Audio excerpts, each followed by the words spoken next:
Arab దేశం America గౌరవం ఇచ్చిందో లేకపోతే పరాభవించిందో అవమానించిందో అర్థం కాని పరిస్థితి బ్లింకెన్ది. యాంటోనీ బ్లింకెన్ అమెరికాకు సంబంధించిన విదేశాంగ మంత్రి అరబ్ దేశాలకు వెళ్ళాడు. ఆ మధ్యన బైడెన్ని అవమానించి పంపించింది అమెరికా.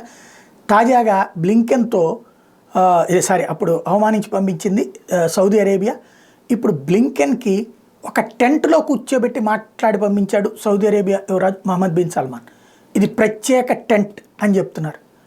వాస్తవంగా రాజభవనంలో కూర్చోబెట్టి మాట్లాడారు గతంలో నరేంద్ర మోడీతో కానీ లేకపోతే పుతిన్తో కానీ చైనాలో అధ్యక్షుడు జిన్పింగ్తో కానీ. ఇక్కడ టెంట్లో కూర్చోబెట్టి మాట్లాడడం అంటే అమెరికా పట్ల మహమ్మద్ బిన్ సల్మాన్కు ఉన్నటువంటి ఆగ్రహం అనాలా లేకపోతే ప్రత్యేక శ్రద్ధ అనాలా అర్థం కావట్లేదు. Saudi crown prince Mohammed bin Salman hosted US secretary of state Antony Blinken for talks in a lavish tent in Al Ula city last evening, during which both leaders discussed ongoing Israel-Palestinian war in Gaza and potential normalization of ties with Israel. ఇది ఇజ్రాయెల్తో సంబంధాల గురించి జరిపినటువంటి చర్చ. కాకపోతే lavish tent చాలా విలాసవంతమైనటువంటి ప్రత్యేకించి ఎట్లాంటి మీటింగుల కోసం ఏర్పాటు చేసిన దాంట్లోనే పెట్టాం తప్పించి ఆయనే అవమానించడం లేదు అంటోంది సౌదీ అరేబియా.